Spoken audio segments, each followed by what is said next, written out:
Dans ce problème traitant de la population allemande, plusieurs clés tout de suite à repérer. On nous donne l'effectif de la population allemande en janvier 2011. Il est intéressant de le relever. On peut noter que la précision de cet effectif nous donnera un exercice qui sera très probablement très calculatoire.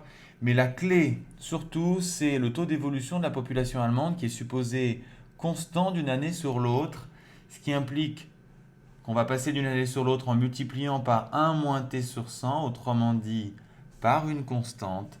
La suite étudiée sera donc géométrique. L'étude de la population allemande commence par un algorithme.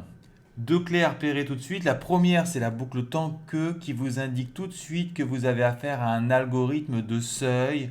Autrement dit, un algorithme où vous allez chercher le rang à partir duquel vous passez au-delà d'une certaine valeur seuil indiquée un peu plus bas. La deuxième clé, c'est la relation de récurrence de cette suite que vous repérez dans la ligne où le U apparaît deux fois et vous devez reconnaître une suite géométrique. À présent, les questions. Recopier et compléter le tableau autant que nécessaire, c'est-à-dire jusqu'à ce qu'on passe en dessous de la valeur seuil en arrondissant les résultats à l'unité.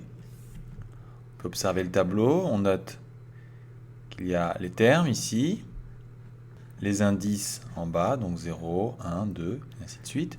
Et il faut vérifier à chaque fois, c'est le test, que les termes sont plus grands que la valeur seuil. Tout cela sera très calculatoire. Enfin, quel nombre obtient-on en sortie? C'est une question d'interprétation. Et on l'a vu, cela renvoie à la fin de l'algorithme affiché n.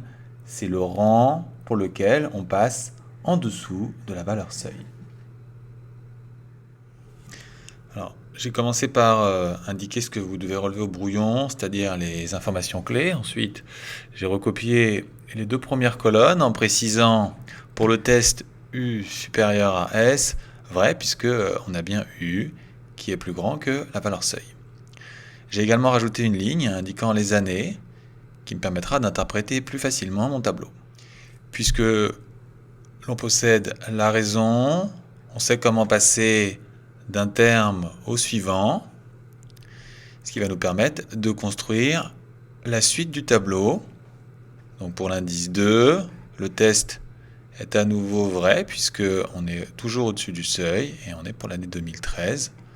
On continue. Pour l'indice 3, le test est toujours vrai.